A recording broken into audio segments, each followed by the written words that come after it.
Les doy la bienvenida a este taller de rehabilitación del narcisismo. Tengo claro que muchos de ustedes se deben sentir contrariados y están seguros de que no deberían estar acá. Algunos inclusive hasta se sentirán engañados y habrán asumido que habían sido convocados para aprender a lidiar con el narcisismo de otras personas. Yo no soy narcisista, podrán jurar. Yo no me la paso hablando de mí, ni soy egoísta, ni me creo mejor que los demás. Por el contrario, creo que ando bastante flojo de autoestima, soy inseguro, me falta confianza en mí. Entiendo su frustración. Por eso siempre decimos que el primer paso, reconocerlo y pedir ayuda, es el más difícil. Vamos a ver por qué sí necesitan estar aquí. Pero sobre todo, van a comprender que esto no es ni un castigo ni una trampa, sino una oportunidad. Porque el narcisismo no es solo un rasgo antipático o hostil hacia los demás. Cuando hablamos de narcisismo, no nos referimos a un tipo de actitud inmoral, psicópata, en la cual una persona se bebe todos los jugos de la vida a costa del sufrimiento de otros. El narcisismo, nuestro narcisismo, nos afecta y limita principalmente a nosotros. Y lo hace sin que nos demos cuenta, manteniendo su anonimato detrás de esos mortificantes sentimientos de ser inferiores, o de ser insuficientes, o de ser simplemente menos. Laberintos humanos. Episodio 18. Narcisistas anónimos, o cómo nos afecta nuestro narcisismo. En nuestra microcultura hipersaturada de sentidos y etiquetas, es cada vez más frecuente que alguien que se siente maltratado, sometido o ninguneado, en algún momento googlee o ChatGPT y concluya, o mejor aún, descubra, que la persona que lo maltrata, somete o ningunea, es narcisista. Y entonces todo parece tener sentido. Esta taxativa etiqueta parecería esclarecer el carácter tóxico de la relación, para no dejar de usar otra palabra de moda que hace juego con este tema, y eso explicaría la manipulación, el egocentrismo, la falta de empatía, la seducción, el gosteo y el maltrato que, para usar una metáfora musical, serían las demás notas que conforman la escala de narcisismo mayor. Y este diagnóstico suele aparecer con la gravedad de una revelación. Claro, es un narcisista.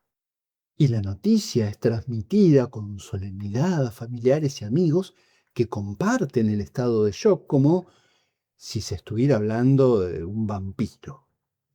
Les voy a proponer que salgamos de esta especie de modo inquisición. No perdamos tiempo y energía saliendo a incendiar narcisistas. No propongo esto porque tengamos algún interés en defender a los que maltratan o psicopatean a otros, sino porque no podemos, ni necesitamos, ni nos conviene analizar si alguien que nos hace sufrir es narcisista o no. Como veremos en alguna otra clase, tratar de etiquetar nos debilita. Hay situaciones de violencia, maltrato, descalificación, destrato y hasta enloquecimiento que no están relacionados con que el otro sea narcisista ni con ningún otro diagnóstico en particular. Lo que sí necesitamos, si una persona nos trata mal o nos hace sentir mal, es, en vez de intentar diagnosticarlo, que nuestras energías se enfoquen simplemente en ver qué necesitamos para poner límites o poner distancia.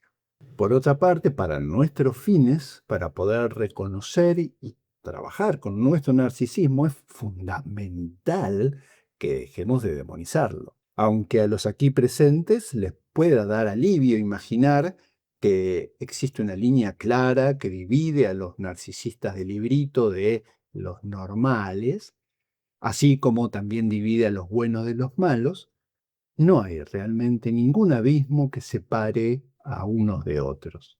El diagnóstico de trastorno narcisista de la personalidad, que figura en el DSM-5, que vendría a ser como el manual oficial de salud mental, describe determinado patrón rígido, exagerado y muy disfuncional de rasgos narcisistas. Entre estos rasgos, además del famoso falta de empatía, se describen algunos como fantasías de éxito, búsqueda de admiración y de atención o sentimientos de envidia o de sentirse envidiado. Por lo tanto, quien esté libre de alguno de estos pecados narcisistas, que arroje el primer espejo.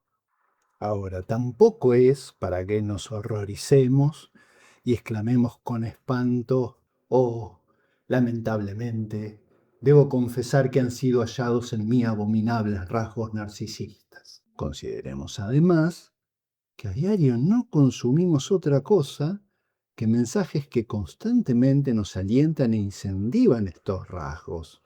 Mensajes que nos ayudan a que nos la creamos y nos convencemos de que podemos lograr cualquier cosa que querramos y así entrar en una especie de círculo virtuoso de éxito, belleza, salud y felicidad infinitas. Quiero que sepan que más allá de que estamos en una etapa de la vida humana en la que las redes detonan y exprimen nuestro corazoncito narcisista, el narcisismo es constitutivo del psiquismo humano. Somos personas desde el momento en que mamá nos mira, con todo lo que se le juega a ella de su narcisismo. Somos personas desde ese momento en el que nos identificamos con eso que mamá cree estar viendo en nosotros. Desde ya que eso va a ser después una fuente enorme de quilombos gracias a la cual los psicólogos tenemos trabajo. Y eso es parte de lo que nos hace humanos, ya que recién desde ahí dejamos de ser un rejunte de tejidos y sensaciones físicas parciales y descoordinadas para convertirnos en una unidad, una persona. Para los estudiantes de psicología, este primer movimiento narcisista se refiere al narcisismo primario de Freud y al estadio del espejo de Lacan. Si podemos al menos por un momento no juzgar, vamos a estar en condiciones de aprender de qué modo nos afecta nuestro narcisismo. Porque por un lado, efectivamente, ese aspecto nuestro funciona como una especie de diablo tramposo que nos seduce con sus frívolos deleites para luego lacerarnos con las más punzantes mortificaciones, para boicotear y destruir nuestros proyectos.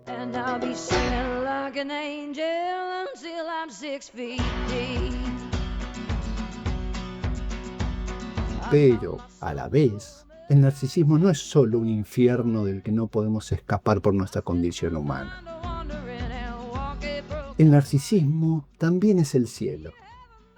El narcisismo también nos regala un formidable poder creador.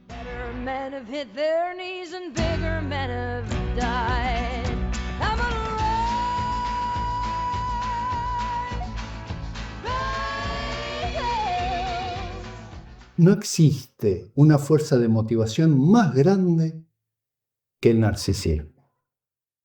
Los invito a que empecemos a conocer cómo funciona este doble filo. Eso nos va a ayudar a resolver muchas de las dudas y contradicciones que enfrentamos a la hora de tomar decisiones o encarar y sostener nuestros proyectos. Y nos va a ayudar a tomar nosotros nuestro narcisismo para que no sea él quien se apodere de nosotros. Bueno, les pregunto, ¿qué es el narcisismo? ¿Nadie levanta la mano? Bueno, para los que estén pensando en esa versión caricaturesca de la persona que está fascinada con su imagen o embobada contemplando su grandeza, sepan que se trata de algo mucho más amplio. Cuando hablamos de narcisismo, nos referimos a nuestra energía, nuestro deseo, nuestra atención, nuestra conciencia puesta en nosotros mismos. Desde ya que el narcisismo incluye también esa versión extrema representada en el mito de Narciso que se muere ahogado al caer en el río en el que contemplaba extasiado su bella imagen. Pero el narcisismo, esta es la confusión más importante y gracias a la cual nuestro narcisismo se vuelve anónimo y hace de las suyas sin que nos demos cuenta, también incluye la escena opuesta, cuando odiamos nuestra imagen, cuando nos sentimos humilladamente inferiores. Efectivamente, si me encanta lo que veo en mí, es igual de narcisista que si lo que veo en mí me repugna o me avergüenza. ¿Empiezan a entender ahora por qué sí les corresponde a ustedes y a mí también estar acá? Una aclaración importante. Cuando hablamos de mirarme, no me estoy refiriendo solo a mi imagen física. Mirar qué lindo o feo soy es igual de narcisista que mirar cuánta plata tengo o cuánto levante tengo o no tengo, o a cuántos lugares viajé o no viajé, o cuán bien o mal hago tal o cual cosa. Es mirar todo lo que se preste a tener un puntaje, un valor social o figurar en algún relato o currículum. Algo que les va a encantar es que para nuestro narcisismo no somos personas. No, señores. Nuestro narcisismo nos convierte en objetos, objetos como una mesa o un reloj, y nos lleva a mirarnos desde afuera para chequear cuál es nuestro precio en el mercado. A veces esta escena de vidriera ocurre en interacciones sociales reales, como en charlas o comentarios con otros, o en publicaciones en las redes. Y otras veces sucede simplemente en nuestras fantasías secretas, donde podemos imaginar cómo nos verían los otros y qué sentirían al vernos, si nos amarían, si nos envidiarían o si se burlarían. Nuestro narcisismo puede perfectamente internalizar las miradas de los demás y zambullirse en un reality show imaginario sin que nadie se entere. Cerremos esta descripción de qué es el narcisismo diciendo que de algún modo es como vivir en tercera persona. Bueno, me alegra ver que ahora ya están impacientes por saber, bueno, cómo se puede lidiar con su narcisismo. Vayamos viendo cómo intervienen los diferentes aspectos de nuestra vida. En primer lugar, el narcisismo cumple una función operativa fundamental para la adaptación social. Esa capacidad de mirarnos a nosotros mismos desde afuera nos permite monitorear si nuestras conductas están más o menos dentro de los códigos sociales. Nuestras formas de comunicarnos, de vestirnos, de encauzar nuestros distintos impulsos, no se guían solo por nuestras necesidades ciegas más auténticas, sino que se entrelazan con el aspecto narcisista que intenta anticipar si actuando así o asá vamos a ser aprobados o rechazados. Si entre los presentes hay algún corazón hippie que considere indignante tener que adaptarse a los opresivos códigos sociales que restringen nuestra libertad, le voy a dar la razón. Gabor Maté, una reconocida autoridad mundial sobre el manejo del trauma, plantea que efectivamente uno de los dramas humanos es el conflicto inevitable entre nuestra necesidad de ser auténticos y nuestra necesidad de pertenecer. Y sí, no puedo vestirme como yo quiero. Poder puedo, pero tiene consecuencias. Tal vez en un día caluroso de verano, y yo preferiría ir a atender al consultorio en malla y ojotas. Pero mi narcisismo me hace registrar que eso expondría a mis pacientes a un grotesco espectáculo y que también me expondría a mí a un rechazo considerable. Y ahora veamos cómo es que esta importante función del narcisismo como filtro puede llegar a desnaturalizarse.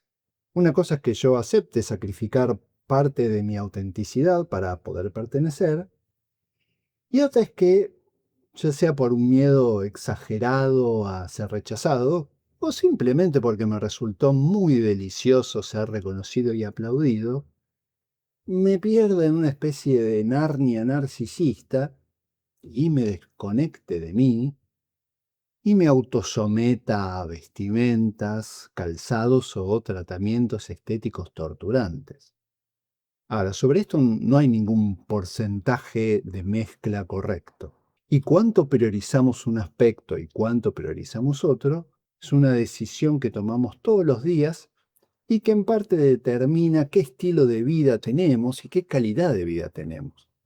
Creo que podemos estar todos de acuerdo en que la autenticidad absoluta es socialmente inviable y que por otro lado una renuncia excesiva a nuestra autenticidad nos deja bastante vacíos. También es importante marcar una diferencia. El narcisismo nos ayuda a pertenecer, pero no a conectar. No es lo mismo. Sigamos. Veamos ahora otra área donde el narcisismo es importante y donde nuevamente vamos a ver cómo nos aporta por un lado cosas valiosas y por otro nos puede hacer resbalar. ¿A qué nos referimos? Al hecho de que el narcisismo nos puede regalar grandes e inolvidables momentos de placer. Cuando tenemos la suerte de recibir algo de reconocimiento, aplauso, aprobación, admiración, halagos, no hace falta que nos pongamos pudorosos y lo rechacemos. No vamos a negar que es mucho más lindo escuchar un elogio que una crítica. ¿Cómo? ¿Qué dicen por ahí al fondo? Ah, que es más útil la crítica porque nos permite mejorar. Sí, claro. Pero el elogio es mucho más lindo, no jodamos. Eso sí, debería venir con la misma advertencia que tienen todas las publicidades de cosas adictivas. Algo así como narcisear con moderación. El deleite narcisista cumple con todos los parámetros de las sustancias o de las actividades adictivas. Nos da un subidón intenso, pero bastante vacío, y eso lo vuelve efímero, y enseguida nos acostumbramos, y eso nos lleva a tener que salir corriendo tras la siguiente zanahoria. Acá la compañera de adelante pregunta, ¿qué puede pasar? ¿Cuál sería el problema? Buena pregunta. Cuando el disfrute narcisista nos toma demasiado, y no es solo un mimito al ego, en el mejor de los casos, el menor de los problemas, casi una picardía, y es que nos va a distraer del disfrute real.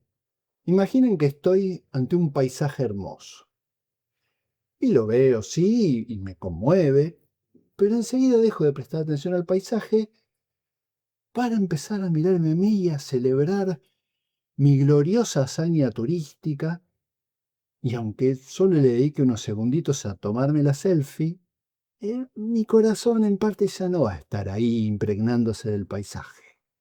Se fue. Mi corazón va a estar a kilómetros de ahí, en los celulares de mis amigos, de mis familiares, de mi ex, imaginándome qué van a pensar de mí cuando vean a dónde llegué.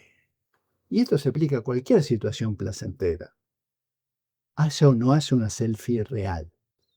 Este es el mejor de los escenarios, hay un caso peor, que es cuando, por fascinarnos tanto con la forma encantadora en la que nos miran, nos olvidamos de mirar nosotros, al punto de no registrar que lo que vemos nosotros, si tan solo nos detuviéramos a mirar, en realidad no nos gusta. Mirarme demasiado a mí me distrae de conectarme con lo que hago. La seductora imagen de ser, por ejemplo, el padre copado que sorprende a sus hijos un domingo al mediodía con unas tremendas pizzas caseras, puede hacer que ni siquiera registre que en realidad odio amasar, que me duelen los dedos y que estoy cocinando tenso y apurado esperando terminar de una maldita vez. Seguramente muchos de ustedes se estarán dando cuenta de cuál es el problema acá. Claro, esto es fuente de ansiedad, porque cuando el aspecto narcisista se adueña de la situación, ya no queremos estar haciendo las cosas, sino que queremos haberlas hecho, queremos sacarnos las cosas de encima para poder aliviarnos con el resultado final. Y todavía no les dije el peor escenario. Pero en un punto resulta obvio, porque ¿qué pasa si al final nadie nos aplaude? ¿Qué pasa si nuestras expectativas no obtienen la recompensa que esperaban? O peor aún, se encuentran con una crítica injusta e ingrata. Imaginemos que después de haber invertido mi mañana en amasar esas dolorosas pizzas, con mis brazos acalambrados y mi nuca derretida de calor, no me encuentro con la cara iluminada y agradecida de mi familia diciendo, wow, ¿en serio hiciste pizza? Sino que en su lugar, mis malhumorados hijos adolescentes se levantan y me dicen, otra vez pizza. Bueno, prepárense para mi berrinche. Estamos tan acostumbrados a este tipo de malestar que no lo registramos como una cuestión de narcisismo, al cual lo tenemos más asociado con autoadorarnos hasta caer en el río. Por eso, más que el mito de Narciso, me gusta más el del derrumbe de Quetzalcóatl. Según esta leyenda azteca, Quetzalcóatl, tal vez el dios más importante de las culturas mesoamericanas, la famosa serpiente emplumada, Dios creador, reina ya en paz, con orden y sabiduría entre los hombres en la ciudad de Tolam. Y todo es felicidad hasta que su resentido y envidioso hermano Tezcatlipoca, dios del caos y las sombras, le hace ver en un espejo su propia imagen, que hasta entonces nunca había contemplado. Y Quetzalcóatl, al verse viejo y deteriorado, y no soportar ese encuentro con su propia mortalidad, se emborracha, se manda algunas macanotas con su hermana, y luego, cuando recobra la conciencia, se siente tan avergonzado que se marcha al exilio prometiendo regresar. A propósito de esto, este es el dios cuyo regreso, según algunas interpretaciones, los aztecas habrían confundido con la llegada de Hernán Cortés, el conquistador español, que además justo desembarca en el mismo lugar por donde, según la leyenda, se fue Quetzalcóatl, las costas de Veracruz. En un podcast que quiero aprovechar para recomendarles, llamado Mitos y más, hay un episodio que se llama Tezcatlipoca y el algoritmo de tu feed, en el que su autor, el doctor David García, articula esta leyenda con los efectos flagelantes que nos produce mirarnos en el distorsionado espejo de las redes. Y al igual que sucede con la acertada metáfora de la serie Black Mirror, en la que el espejo que nos seduce y mortifica es la pantalla negra del celular, también es negro y sombrío el espejo de obsidiana de Tezcatlipoca. Bueno, ¿y entonces que no habría que usar redes? Anoten esto, por favor. No se trata de que rechacemos el placer de ser reconocidos, ni siquiera de que no lo busquemos, sino simplemente que nos limitemos a saborear de algunos bocaditos de orgullo sin que eso nos desencadene una especie de atracón de narcisismo. Pero eso tiene un precio. Y ahora viene tal vez la parte más difícil de este taller, donde ah, les tengo que decir algo que sé que va a generar mucho rechazo y mucha decepción. Muchos van a querer irse, no me voy a oponer, pero les voy a pedir que se queden. ¿A qué me refiero? A que para disfrutar sin exceso de esas cosas tan lindas que pueden llegar a decir de nosotros, tenemos que saber que no es verdad. No hay que creerlo demasiado. No necesitamos ni nos conviene aferrarnos a eso que el otro ve o cree ver en nosotros e identificarnos con eso. Sabía que esto iba a generar polémica y sí, es cierto, sí, que nos dicen que tenemos que creérnosla más, que confiar en nosotros, pero bueno, ahora pueden entender que eso no es otra cosa que alimentar más nuestro narcisismo. Vamos a aclarar. No me refiero a que no podamos realizar algún tipo de observación técnica u objetiva sobre si hicimos bien o mal tal o cual cosa, o si tenemos o no tal virtud o habilidad. A lo que me refiero es a no creernos que es verdad que eso dice algo especial sobre nosotros, que eso nos eleva de algún modo por sobre los demás o nos hace más valiosos y especiales. El otro no es una autoridad divina, es solo un chabón o una chabona con sus estados de ánimos y sus miradas parciales subjetivas, sus opiniones, y por lo tanto se equivoca o como mínimo exagera, y su reconocimiento es y será inconsistente. El otro no es más que una abuela emocionada que festeja nuestros mamarrachos de crayón, pero no porque seamos Picasso, sino porque nos quiere. Y recibamos ese mimo, claro, y emocionémonos también. Y digamos gracias y démosle un abrazo a la abuela, pero no hace falta que nos confundamos. Y esto vale para el mismo Picasso, porque el valor de nuestras virtudes es coyuntural. Un ejemplo rápido de esto es Messi. ¿Por qué Messi? Bueno, Messi tuvo la fortuna de haber nacido en un planeta donde su indiscutible habilidad es mucho más valiosa que la del, no sé, Messi del waterpolo. Y podemos agregar un último argumento. En realidad, en el fondo, no tenemos demasiado mérito por nuestras virtudes. No salgamos de Messi, ¿eh? Messi mismo sabe bien que no tiene ningún mérito por su talento. Y él no tiene ningún problema con eso. Tengo un don, dice Messi. ¿Y eso qué significa? Yo recibí este regalo. Esto también se aplica a las críticas y a todas las cosas feas que puedan decir de nosotros. Tampoco nos la tenemos que creer. Tampoco nos tenemos que manejar como si eso fuera verdad. Nuevamente, no me refiero a no reconocer nuestras fallas, sino a ese valor emocional de fracaso en el que nos podemos llegar a sumergir o al desprecio o crueldad con el que podemos llegar a escuchar esas críticas. Para los que decidieron quedarse, vamos a ver ahora lo que tal vez sea el mayor aporte del narcisismo a la condición humana. El narcisismo es, por lejos, la mayor motivación que puede existir. Es capaz de llevarnos a lugares que pueden parecer imposibles. Es lo que nos impulsa a crecer, a ser mejores y a esforzarnos por construir cosas para el futuro.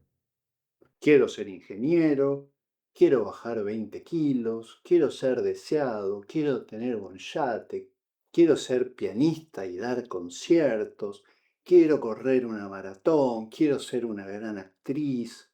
Son todas motivaciones absolutamente narcisistas y nos llevan a que convirtamos lo que podrían ser solo intereses, afinidades, curiosidades, en grandes proyectos. Pero si me paso de rosca, si me concentro únicamente en el prestigio y el reconocimiento que puedo llegar a obtener, es posible que me embarque en proyectos que no tienen nada que ver conmigo. Por ejemplo, me puede encantar la idea de convertirme en una eminencia mundial de neurocirugía. Pero necesito preguntarme con honestidad si me interesa la anatomía y me dan ganas de estar manipulando sesos o solamente me seduce la idea de ser un neurocirujano. Y vamos ahora a otro invaluable aporte del narcisismo, tal vez el más importante de todos. Supongamos que sí, que siempre me dio curiosidad saber cómo funciona el cerebro y tal vez entonces estudiar 6 años de medicina y hacer después la especialidad de neurocirugía y sea un planazo. Pero eso significa que la voy a pasar bien estudiando, que me va a gustar, que voy a decir, qué lindo, tengo que leerme 300 páginas de anatomía para el parcial del martes. Este punto suele ser una fuente de grandes confusiones, sobre todo en los más jóvenes. Y la respuesta es no, porque el disfrute, además de que la actividad me guste, requiere de algunas condiciones más. Por ejemplo, que no haya una presión que me resulte amenazante y que yo pueda hacer las cosas en la dosis, en la cantidad y al ritmo que tengo ganas. Entonces, ¿cómo hacemos para sostener, por ejemplo, semejante proyecto a tan largo plazo?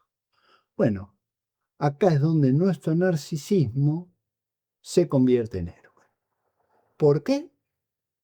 Precisamente por una de las características que lo hace más cuestionable.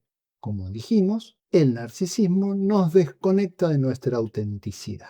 Es exactamente lo que necesitamos para que podamos tener constancia. Solo en el narcisismo podemos encontrar la disciplina que nos permite soportar el dolor, el aburrimiento, el cansancio y todas las demás sensaciones displacenteras a las que necesitamos autosometernos para tolerar hacer algo que no tenemos ganas de hacer, pero que es necesario para el futuro. Solo desde el narcisismo podemos darnos permisos para no ser auténticos. Repito, solo desde el narcisismo podemos darnos permisos para no ser auténticos, para no respetar, dije bien, para no respetar nuestros más profundos deseos viscerales. Desde el narcisismo es que podemos traicionar nuestras ganas de seguir durmiendo cuando necesitamos levantarnos para ir a trabajar. Es el narcisismo el que nos permite autotorturarnos y obligarnos a seguir estudiando cuando ya llevamos horas de una lectura odiosa y estamos exhaustos. Es también el narcisismo el que nos ayuda a maltratarnos en el gimnasio y seguir entrenando cuando nos duele. Y es el narcisismo el que nos hace ignorar olímpicamente nuestro voraz deseo de arrojarnos sobre esa suculenta bola de fraile con dulce de leche cuando estamos a dieta, o de arrojarnos a los brazos de esa persona que nos tienta aún más que la bola de fraile, pero de la que, por algún motivo, necesitamos alejarnos. Como dijimos, el narcisismo solo busca el resultado, no le interesa el proceso. Y acá eso es lo que necesitamos. ¿Cómo? Si no hay que disfrutar del camino. Está bien la pregunta porque esto nos enfrenta a contradicciones habituales que tenemos. No siempre es posible o necesario disfrutar del camino. En algunos contextos sabemos que eso es lo importante, estar en el presente y conectarnos, pero para muchas otras cosas lo único que necesitamos es poder soportar un proceso tedioso que nos lleve a un resultado deseable. Ni hablar, por ejemplo, si tenemos que ir al dentista, no vamos a esperar disfrutar del tratamiento de conducta. Pero acá otra vez, el narcisismo, un diablillo, se las ingenia para meter la cola. Una de las características que hacen al narcisismo tan inestable es que siempre busca una imagen perfecta y completa, sin manchas, impecable. Entonces, por un lado, como acabamos de decir, el narcisismo me compensa mi sacrificio y malestar ofreciéndome una buena imagen de mí mismo. Soy, por ejemplo, el inclaudicable estudiante que se gana su título universitario con horas de esfuerzo. Sin embargo, en algún momento, nuestro entusiasta narcisismo se va a dar cuenta de que no todo es perfecto. Y que, por ejemplo, mientras estoy estudiando, mis amigos salieron de joda y se la están poniendo en la recontrapera. Y entonces el narcisismo se va a empezar a retorcer de FOMO. Para los más viejos, FOMO. Siglas en inglés que aluden a un mortificante miedo de estar perdiéndose de algo. Y entonces me encuentro ante el siguiente dilema. ¿Soy un héroe que se sacrifica por su estudio o soy el boludito que desperdicia los mejores años de su juventud encerrado? Y el narcisismo ya no puede con eso. No se banca, mancha, matices, grises o renuncias, y mucho menos la contradicción de confesar que se pueden ser ambas cosas al mismo tiempo. El narcisismo me pide una definición clara, sin mediocres tibiezas. O estoy viviendo bien y llevando mi vida adelante de la forma correcta o lo estoy haciendo mal.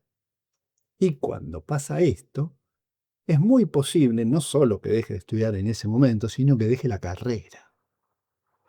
¿Y qué va a pasar? Obviamente luego me voy a sentir mal conmigo mismo. Por estas cosas, el narcisismo es el amo absoluto de los laberintos humanos.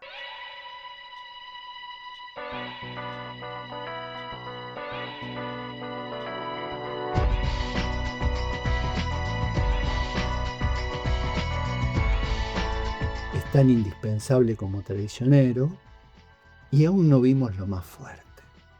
En la próxima clase vamos a ver de qué forma el narcisismo nos activa ni más ni menos que el tan famoso síndrome del impostor. Y más importante aún, por qué cuando el narcisismo nos domina, una profunda parte nuestra nos ordena auto-boicotear. Los espero. Podrán encontrar el link a la clase con el nombre de episodio 19. Muchas gracias por su presencia.